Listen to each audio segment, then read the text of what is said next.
Habla usted, entre otros asuntos, señor Manrique de Lara, del empleo. La parálisis económica ha disparado, desde luego, la tasa de paro en nuestro archipiélago. En estos momentos hay 10.568 empresas que tienen a 67.000 trabajadores sujetos a un ERTE. No le pregunto por cuál es la tasa de paro que vamos a tener a final de año, porque como me acaba de decir, no se ha traído seguramente la bola de cristal, y porque todo esto va a depender en buena medida de la evolución de los contagios, pero sí le pregunto por cuál es la mayor tasa de desempleo que podríamos soportar en Canarias para que siguiera funcionando la economía. Bueno, las cifras de paro que tenemos ya son insoportables. Son insoportables desde el punto de vista económico, desde el punto de vista social, de la autoestima de la sociedad. Por lo tanto, estamos ante cifras en las que debemos reaccionar todos con la máxima contundencia, con la máxima dedicación posible. No te digo la cifra de paro no porque no quiera hacer previsiones, sino porque es muy difícil estimar cuál es el paro en estos momentos en los que no sabemos qué parte de esas personas que todavía están en ERTE, esos 67.000 personas que están en ERTE, van a recuperar la actividad o se van a convertir en desempleados, ¿no? Pero en cualquier caso nos vamos a mover en cifras por encima del 25% de la población activa en desempleo, y eso son cifras muy importantes que tendremos que corregir sin duda, y esperemos pues recuperar la actividad económica. Está previsto que lo hagamos de forma íntegra entre 2022 y 2023, y que esa sea la etapa en la que debemos convivir todavía con altas cifras de desempleo. Pero la recuperación económica es lo que tiene que ser la prioridad, porque al final el desempleo no es más que una consecuencia de la inactividad económica, y hay que resolver el mal de origen, que es la inactividad causada por unas restricciones de movilidad que afectan a nuestra principal actividad, que es el turismo, y que necesita pues que las personas se suban en aviones y lleguen a nuestra tierra a disfrutar sus vacaciones como lo hacían antes de 2019. ¿Y está siendo efectivo el reparto de las ayudas directas que aprobó el gobierno de España por importe de 1.144 millones de euros? ¿Qué es lo que se comenta entre los empresarios? Bueno, la ayuda es importante, y yo creo que también hay que ser conscientes de que en este caso el gobierno de España ha tenido en cuenta de forma clara los daños económicos diferenciales que ha tenido la Comunidad Canaria derivados de la pandemia, ¿no? Nos llegan estos 1.141 millones de euros que hemos gestionado, creo que de forma ejemplar, organizaciones empresariales, sindicales y gobierno de Canarias, en cuanto a la definición de cómo debe producirse el reparto. Trataremos de ser lo más eficientes posibles en su gestión a través de las cámaras de comercio, como está ocurriendo en estos momentos, y vamos a ver esas solicitudes, cómo llegan, con qué calidad de presentación llegan, y si estos recursos han sido suficientes o escasos en su distribución. Pero en cualquier caso la economía desde luego necesitaba mucho más euros de compensación, pero ahora de lo que se trata es que con las medidas que se han puesto para el reparto y la condicionalidad que tienen estos fondos, si pueden llegar todos al tejido empresarial, y si pueden ir a todas las partes del tejido empresarial, si pueden llegar a las empresas grandes, medianas y pequeñas con el rigor que esto exige. ¿Y qué piensa usted cuando oye decir, señor Manrique de Lara, a 3 consejerías del gobierno de Canarias que necesitan 200 trabajadores para poder garantizar la tramitación de los expedientes de solicitud de esos fondos Next Generation? Hablamos de 2.500 millones de euros, 3.000 millones de euros que deberían servir para propiciar la transformación del archipiélago, como decía Nadia Calviño hace poco en una visita a las islas, hacia la digitalización, hacia la sostenibilidad. Pero hace falta personal. ¿Es un aviso a navegantes de que a lo mejor no se pueden tramitar esas ayudas? Bueno, yo creo que sin duda pues están poniendo la venda antes de tener la herida, ¿no? Y lo hacen con motivo, porque nosotros hemos demostrado que sabemos gestionar o que somos capaces de gestionar aproximadamente el 35% de los fondos que tenemos a disposición.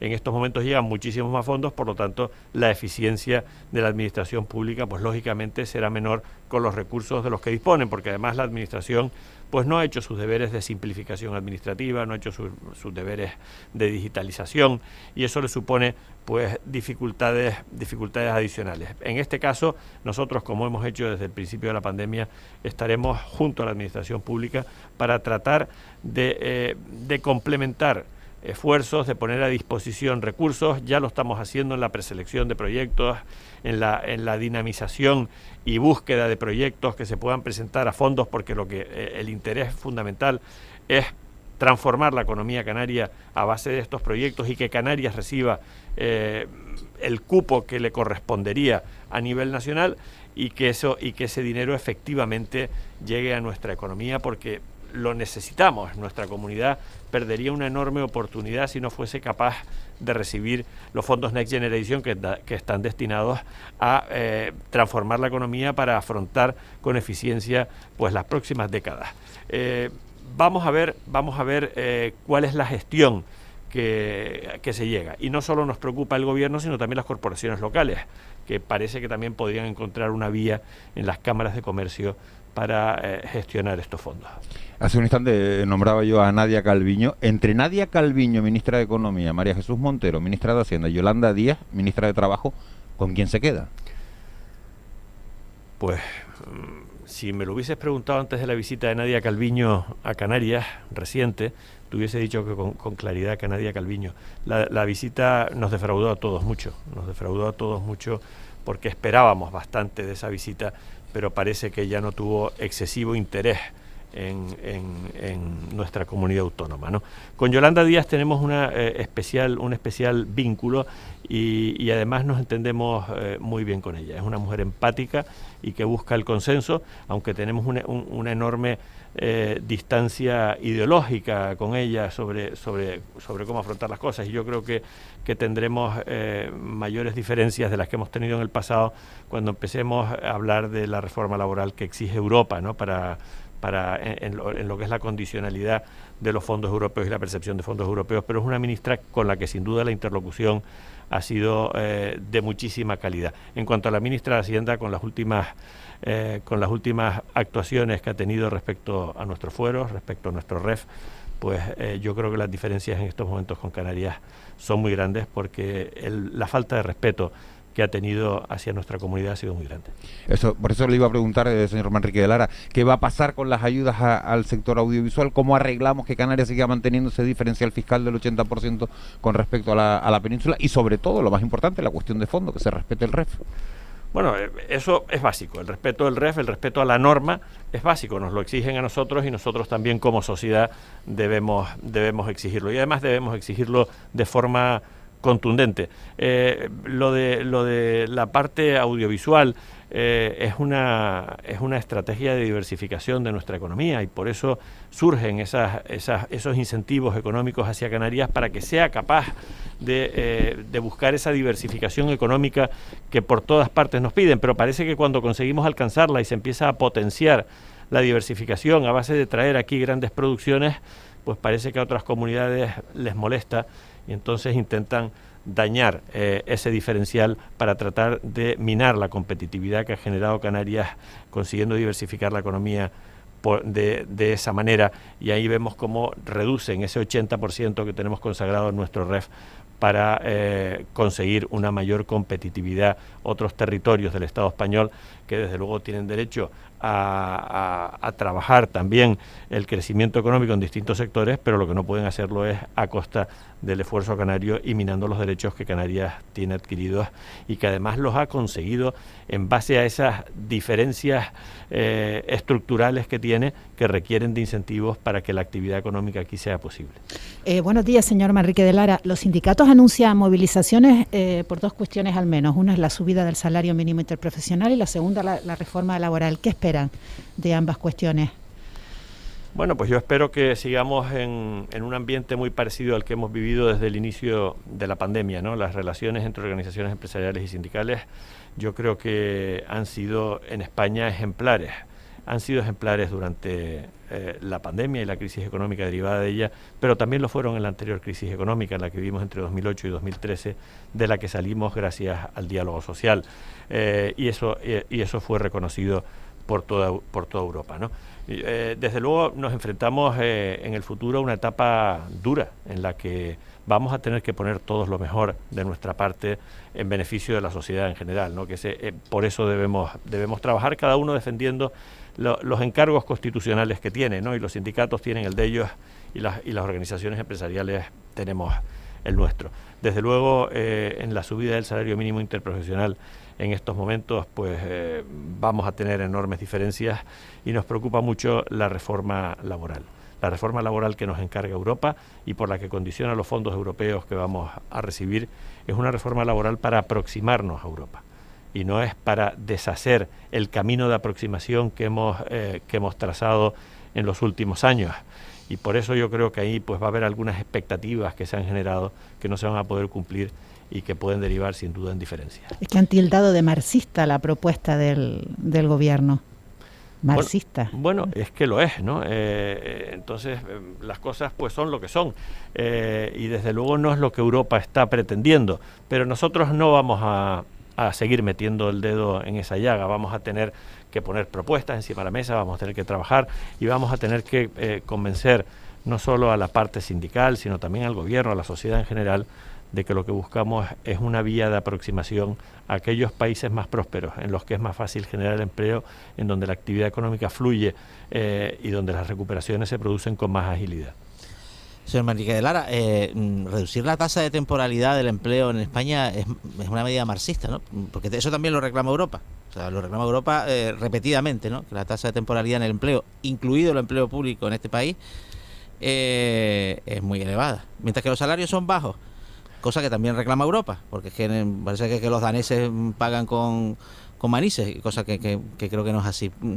¿Por qué esa radicalidad en el vocabulario respecto a esta cuestión? Bueno, vamos a ver, el que los salarios sean o no sean bajos no depende de lo que nosotros queramos. El salario no es algo que se regule por decreto ley, por Real Decreto Ley. Ojalá fuese así. Sería muy fácil ser un país rico. Nosotros aspiramos a salarios más altos, claro que sí. Es que eso es un deseo conjunto de organizaciones empresariales y sindicales. Lo que no es un deseo conjunto es la forma de alcanzarlo. Porque los niveles altos de salarios en Europa, en los países más ricos, se logran con competitividad, con valor añadido de la producción, con formación, y ahí es donde hay que incidir para conseguirlo. Si nosotros queremos que Marruecos sea un país próspero y rico, ¿qué hacemos? Hacemos un Real Decreto Ley y ponemos que el salario mínimo son 2.500 euros al mes y ya Marruecos es un país rico. No, lo empobreceríamos, sería un país que sería incapaz de generar ningún puesto de trabajo porque la productividad ligada a la formación y al sistema productivo que ellos tienen pues no da para esos 2.500 euros al mes. El modelo, sobre la reforma laboral, el modelo un poco de 3 modalidades de contrato, por decirlo de una manera: contrato estable, que sería, vamos a decir, el general o digamos el más frecuente, contrato temporal, digamos tasado a determinadas actividades que efectivamente por su propia naturaleza requieren la temporalidad, y contrato en prácticas.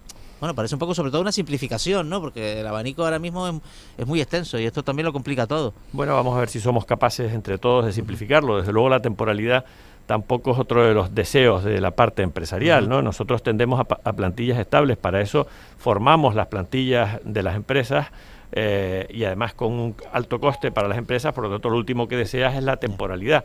Lo que tienes que tener es cierta flexibilidad a los niveles de producción y eso también lo está exigiendo Europa para España, porque en España se resuelve con desempleo las caídas de actividad derivadas de las crisis económicas. En Alemania se resuelve con reducción horaria, con flexibilidad en las plantillas, para poder recuperar y tener válvulas que no generen desempleo, sino que generen caídas también de costes laborales cuando los ingresos caen, ¿no? La temporalidad en España es un asunto sin duda complicado, que afecta sobre todo a las administraciones públicas. Entonces yo creo que estamos mirando exclusivamente a las empresas en un asunto que está algo más generalizado, ¿no? En cualquier caso, la reforma laboral es un todo que habrá que acometer, pero para reformar, no para destruir camino avanzado. ¿En qué medida la pobreza que genera esta crisis, la situación de los salarios, los ERTES que son tan bajos, toda esta gran bolsa de pobreza que va a dejar la crisis lastra la economía y en qué medida necesita medidas correctoras? Bueno, eso es tremendo. Lastra, ¿no? La recuperación, me refiero, lastra, ¿no? La recuperación, lastra la capacidad de recuperación. Afortunadamente, en España, como en toda Europa, tenemos medidas paliativas para esto. Pero lo que tenemos que evitar, desde luego, es que eso se convierta en algo estructural. Si hay personas que no van a volver a recuperar la capacidad de trabajar y de generar recursos por sí mismos, pues tiene que haber medidas paliativas para ello, ¿no? Y ahí están todas las medidas que se diseñan en Europa, pero lo que sí tenemos que incentivar que el máximo número de personas acceda al mercado laboral, porque eso lo necesitan las personas y lo necesita la sociedad, y para eso debemos apostar sin duda mucho más por la formación en España y por un marco laboral flexible que lo facilite, ¿no? Ese es el reto que tenemos por delante. Desde luego, todo lo que sea acumular pobreza y desempleo lastra de una manera tremenda la capacidad de recuperación de un país, la capacidad de competir con el entorno en el que vivimos, que es el entorno de la Unión Europea, y un entorno internacional en el que competimos con las potencias más ágiles del mundo. ¿Y una mejora del salario mínimo no contribuye al consumo, no contribuye a la salida? Lo que contribuye al consumo es el empleo y el salario global. El que tú subas el salario mínimo, si eso genera desempleo, y ya lo he dicho no solo las organizaciones empresariales, lo ha dicho el Banco de España, lo ha dicho el Fondo Monetario Internacional, el número de puestos de trabajo que ha evitado que se genere la última subida del salario mínimo, pues entonces no puedes tener una subida de consumo global. El salario mínimo interprofesional tiene que ser un objetivo general de todos, que suba y que suba de forma continuada hasta alcanzar las medias de la Unión Europea, pero a eso lo debe acompañar productividad, competitividad y formación. Señor Manrique de Lara, las cúpulas patronales, por lo general, vamos a llamarlos, han sido halcones del déficit, ¿no? Siempre han estado muy preocupados por el incremento del gasto público o por el endeudamiento, etcétera.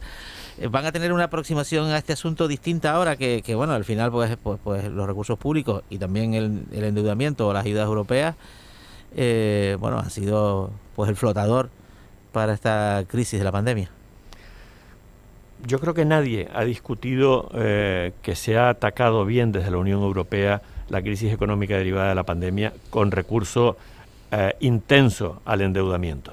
Todos los países de Europa han incrementado sus niveles de endeudamiento. A mí esto me gusta trasladarlo para que todos lo entendamos a la economía familiar, ¿no?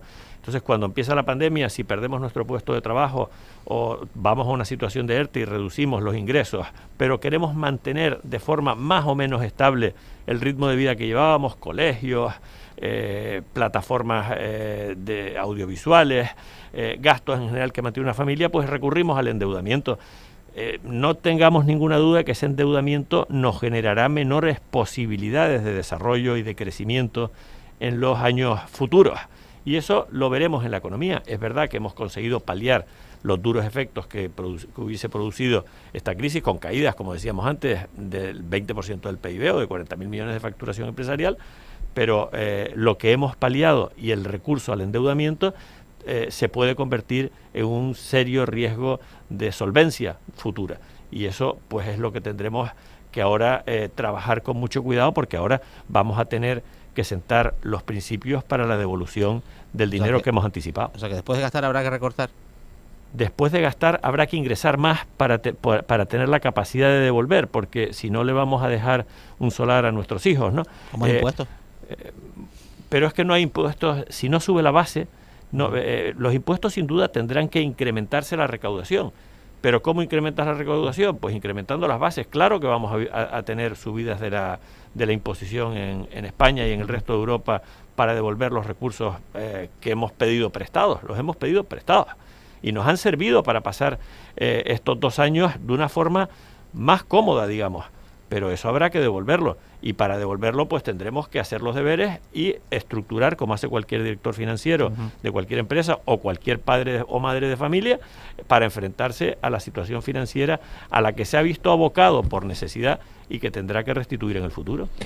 Señor Manrique de Lara, ¿a qué edad deberíamos jubilarnos en un país desarrollado? Bueno, yo creo que nadie tiene duda de que la edad, la esperanza de vida ha aumentado de forma considerable y por lo tanto no es lo mismo vivir en 1950 que en 2020, ¿no? Y eso pues tiene sus consecuencias y sin duda hay que analizarlas. Habrá trabajos en los que uno puede estar trabajando hasta los 75 años y hay otros que hasta los 55. Lo que a nadie le cabe duda es que España en el 2027 pues estará hablando de 67 años de edad media de jubilación. Yo creo que lo que tenemos que todos en la cabeza es la sostenibilidad del sistema de pensiones, ¿no? Cómo contribuimos a él, cómo somos capaces de, dentro de lo que nos marcaba el Pacto de Toledo, pues de avanzar a un sistema sostenible de pensiones, ¿no? Pero sin duda habrá que trabajar más tiempo porque la edad entre los 65 años y la esperanza de vida pues se ha producido un gap mucho más grande del que antes tenía. Y esa sostenibilidad del sistema de pensiones pasa por recibir más migrantes. Mira, yo creo que lo que no debemos es contentarnos con la realidad actual. Nosotros tenemos que aspirar a un entorno con más cotizantes y que coticen más. Y eso lo tenemos que vincular a la evolución de nuestro entorno, de nuestro país, España, de nuestra comunidad autónoma. Y para que coticen más personas y coticen más, vamos a necesitar mayor formación y mayor productividad. Sin duda necesitaremos importar de alguna manera mano de obra que tendrá que ser inmigrante y que tendrá que seguir unos procedimientos de selección en base a las necesidades que tenemos nosotros de crecimiento. Pero también no debemos olvidar que debemos hacer crecer la capacidad de rendimiento de nuestra población con una mayor formación. Y ahí la formación profesional especialmente tiene mucho trabajo que hacer. Creo que la nueva ley de universidades o la nueva ley de educación superior que engloba a la formación profesional y a las universidades tendrá mucho que decir y ahí debemos incorporar ya por fin, como ha hecho desde hace mucho tiempo el País Vasco y Navarra, la formación profesional a los entornos laborales y a esa inclusión también del mundo de la empresa en la incorporación en el momento temprano de las personas que se están formando en la educación superior, ¿no? Ese es el reto que tenemos por delante. Desde luego, con la realidad actual no vamos a ningún lado. La propuesta de pensiones del gobierno, que bueno, parece acordada, a ustedes les suena bien en su totalidad. O sea, reducción de ese incentivo a las jubilaciones anticipadas, premio a prolongar la vida laboral, actualización de las pensiones de acuerdo al IPC. Bueno, ahora ha habido un primer acuerdo. Son 3 pasos los que hay que dar. El primero, pues parece que se ha cerrado con un acuerdo cerrado entre organizaciones empresariales, sindicales y gobierno de España, y ahí está el factor de sostenibilidad, al que ahora se le llama mecanismo de solidaridad intergeneracional, pero que no deja de ser un factor de sostenibilidad, que se pretendió derogar y las organizaciones empresariales pues han conseguido que se mantenga. Ahora debe ser el diálogo social el que lo cierre y si no pues lo decretará el gobierno. El incremento del IPC y la no disminución cuando se producen IPCs negativos y la separación de fuentes, que las cotizaciones se dedicarán exclusivamente a las pensiones contributivas y no a las asistenciales, que tendrán que tener otras vías de financiación. Y también viene ahí la elevación de la edad de jubilación, que se estima que será de 67 años en el 2027. Señor Manrique de Lara, le cambio un poquito el tercio. ¿Cómo se vivió en Canarias la polémica de la patronal y los indultos?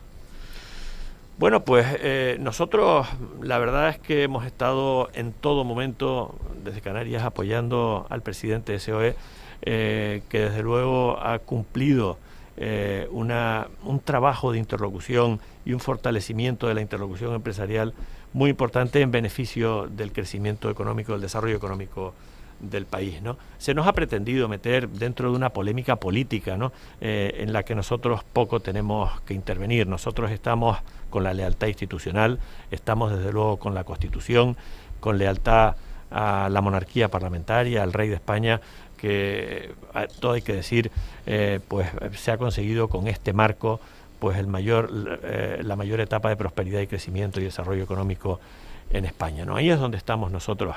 Si hay figuras que permite la Constitución y que el gobierno decide usar, pues ahí está la parte política en la que nosotros no vamos a intervenir. Nosotros lo que deseamos es la normalización de Cataluña, deseamos que las empresas vuelvan donde estaban, que los puestos de trabajo vuelvan a estar vivos donde nacieron, y eso es lo que nosotros queremos ver en los próximos meses. Entonces, ¿a favor? ¿En contra?